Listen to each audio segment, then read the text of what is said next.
Hello मेरे प्यारे बच्चों, आप सभी को स्वागत है इस वीडियो में। और इस वीडियो में आज हम लोग जानेंगे टॉपर बनने का मंत्र। अगर आप बिहार बोर्ड से हैं और 2026 में आपका एग्जाम है तो आप समझिए कि आपको टॉपर कैसे बनना है, एक अच्छे मार्क्स आपको लाना कैसे है, बिहार बोर्ड में टॉपर बनकर अपने माता पिता का नाम कैसे हम लोग को रोशन करना है, अपने पूरे क्षेत्र में कैसे अपना नाम को ऊंचा करना है, उस पर हम बात करते हैं। आइए, तो सबसे पहले जो है हम जानेंगे कि हम टॉपर कैसे बनेंगे 2026 में।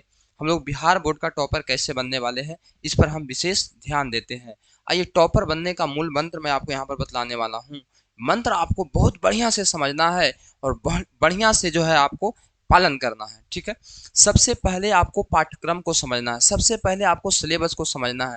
अगर आप 10th क्लास का स्टूडेंट है या तो 12th क्लास का स्टूडेंट है और बोर्ड एग्जाम 26 में है, तो सबसे पहले आप क्या है कि कोई भी सिलेबस को, आपका जो भी सिलेबस, उस सिलेबस को बढ़िया से समझिए कि हमको क्या क्या पढ़ना है ना, और कितने नंबर का पढ़ना है, कौन सा टॉपिक से कितने नंबर का प्रश्न आता है, इस सभी को एक चार्ट बनाइए और अपने घर में दीवार पर लगाइए।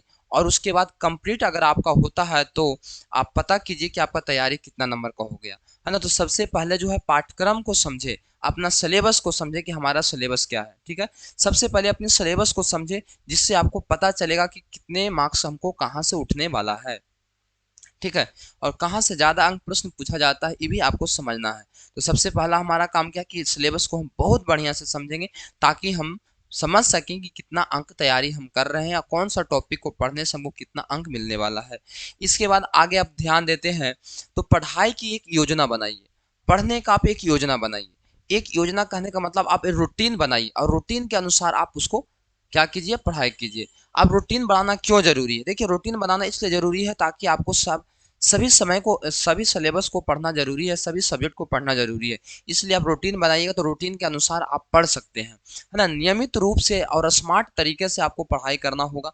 स्मार्ट तरीका से मतलब कोई भी चीज़ ऐसा नहीं खाली रट्टा मार रहे हैं, समझ समझ के आपको पढ़ना होगा। जो विद्यार्थी टॉपर बनते हैं ना, वो बहुत स्मार्ट वर्क करते हैं, मतलब बहुत स्मार्ट तरीके से पढ़ाई करते हैं। ऐसे नहीं कि पूरा सिलेबस है, पूरा सिलेबस को रट रहे हैं, नहीं। ऐसे होते हैं विद्यार्थी जी कि अब उस सिलेबस को समझते हैं और उस सिलेबस को समझकर वो समझते हैं कि कहाँ से कितना नंबर का प्रश्न पूछा जाएगा, कौन सा सिलेबस, कौन सा टॉपिक को सबसे पहले हम लोग को कवर करना है। ठीक है, तो ये बात सबसे पहले उनको समझ में आता है। तो आपको स्मार्ट तरीके से पढ़ाई करना होगा, समय सारणी बनाना होगा, आपको रूटीन बनाना होगा कि कौन सा समय हमको छुट्टी रहता है, किस समय कौन सा सब्जेक्ट को हम तैयारी कर सकते हैं बहुत बढ़िया से, है ना। चलिए, उसके बाद जो है सभी विषयों को ध्यान देना आवश्यक होगा। ऐसा नहीं कि 2 पेपर ही पढ़ लीजिएगा, 3 पेपर ही पढ़ लीजिएगा आप टॉपर बन सकते हैं, नहीं। सभी विषय, जितना भी आपका पेपर, जितना भी आपका वहाँ पर सब्जेक्ट है, सभी को आपको बहुत बढ़िया से पढ़ना होगा और उसको बहुत आसान तरीका से समझ समझ के उसको दिमाग में बैठाना होगा। डेली कम से कम आपको जो है 8 से 9 घंटे का पढ़ाई करना होगा, यानी कि लक्ष्य आपको ऐसा बनाना है, रूटीन आपको ऐसा सेट करना है कि डेली कम से कम जो हम पढ़ सकते हैं तो 8 से 9 घंटा पढ़ सकते हैं। क्योंकि आपके पास सिलेबस भी, है ना, 10th क्लास में है या तो 12th क्लास में आपका सिलेबस भी ज़्यादा है, तो उसके अनुसार से आप रूटीन बनाइएगा।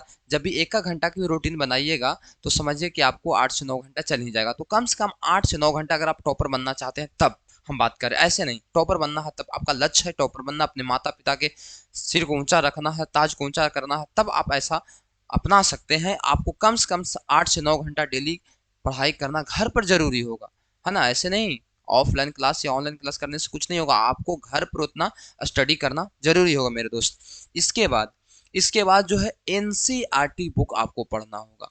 एनसीईआरटी बुक सभी सब्जेक्ट का आपको पढ़ना होगा। अगर आप एनसीईआरटी बुक नहीं पढ़ते हैं तो टॉपर का सपना आप छोड़ दीजिए, आप टॉपर नहीं बन सकते हैं, क्योंकि एनसीईआरटी बुक से ही कम से कम 90% क्वेश्चन पूछे जाते हैं।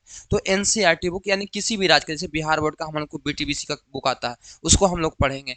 तो आपको एनसीईआरटी बुक पढ़ना होगा, क्योंकि परीक्षा में 90% प्रश्न जो है एनसीईआरटी बुक से ही पूछे जाते हैं। और इसके साथ, पढ़ने के साथ जो है हमको पी बाई क्यू लगाना जरूरी है, प्रीवियस ईयर क्वेश्चन को लगाना हम लोग को जरूरी है।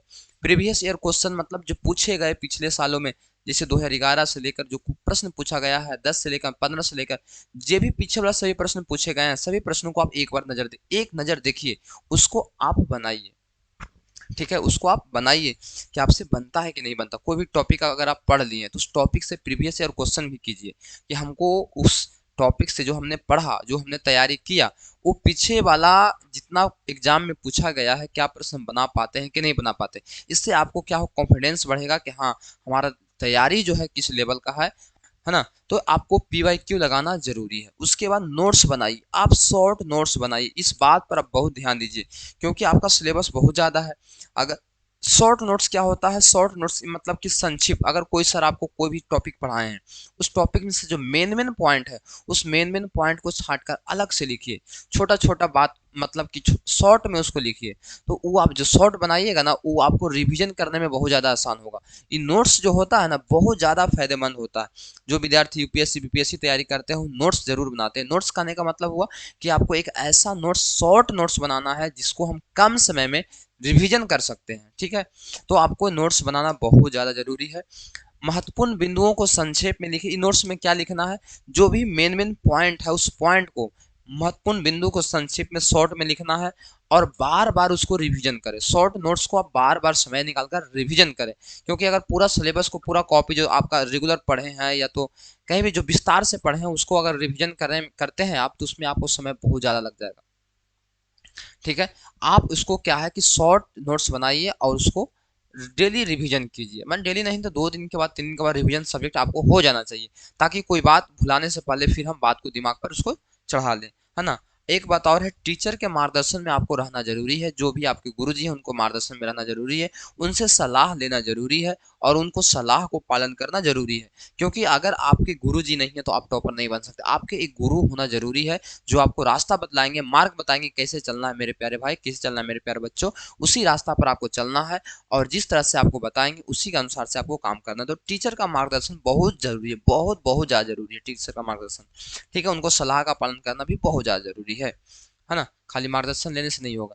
आइए, कठिन जो हमारा सिलेबस, कठिन विषय पर ध्यान देना बहुत ज़्यादा जरूरी है। जैसे मान लें कि बहुत सारे विद्यार्थी का क्या होता है, कुछ सब्जेक्ट ठीक ठाक होता है, कुछ सब्जेक्ट में उनका मतलब उनका कुछ समझ कम होता है, यानी उन कमजोर होते हैं। तो उन पर समय ज़्यादा देना है, ये कहना कि हमको समझ में नहीं आ रहा है तो हम सब्जेक्ट को क्या करेंगे मेरे प्यारे बच्चों, छोड़ देंगे। नहीं, छोड़ना नहीं है, उस पर समय ज़्यादा देकर उसको भी आसान बनाना है। ठीक है, तो जो सब्जेक्ट आपका कठिन है, यानी कठिन विषयों पर ध्यान देना है।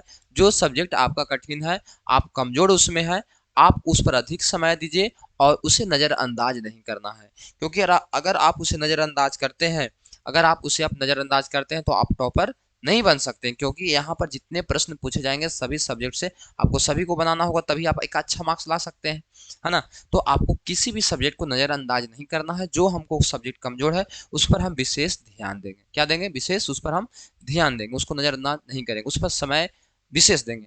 मॉक टेस्ट जाना जरूरी है, यानी कि आपको टेस्ट एग्जाम होना बहुत ज़्यादा, ये सबसे ज़्यादा जरूरी है। टेस्ट कम से कम सप्ताह में 3 से 4 बार तो आपको टेस्ट हो जाना ही चाहिए, है ना। तो सप्ताह में कम से कम 3 या 4 मॉक टेस्ट हो जाना चाहिए अपनी तैयारी को मूल्यांकन करने के लिए। मॉक टेस्ट देने से, यानी टेस्ट एग्जाम देने से आपको ये पता चलेगा कि हमारा तैयारी किस लेवल का है, हमारा तैयारी जो है किस लेवल का है, यानी हमारा तैयारी कहाँ तक पहुँचा है, कौन सा सब टॉपिक में हमको दिक्कत है, कौन सा टॉपिक का क्वेश्चन हमसे एक भी छूटता नहीं है, ये आपको मॉक टेस्ट में पता चलेगा। तो सप्ताह में कम से कम 3-4 को टेस्ट आपको लगाना बहुत ज़्यादा जरूरी है। और यहाँ पर हम आरोही ऑनलाइन क्लासेस के यूट्यूब चैनल पर मॉक टेस्ट हम लगा रहे हैं, मतलब बच्चों को करवाते हैं संडे के संडे। ठीक है, तो एक सप्ताह में 1 दिन लगा रहे हैं, कोशिश कर रहे हैं कि और भी हम आगे आपके लिए लेकर आएंगे। हैंड राइटिंग साफ रख, ये बहुत ज़्यादा जरूरी है, जरूरी एकदम चीज़ है ये। हैंड राइटिंग अगर आपका ठीक ठाक नहीं है तो फिर आप बहुत दिक्कत में पड़ जाइएगा। हैंड राइटिंग, क्योंकि वहाँ लिखित एग्जाम ही होता है और लिखित एग्जाम में समझिए कि आपको सुंदर राइटिंग होना बहुत ज़्यादा जरूरी है।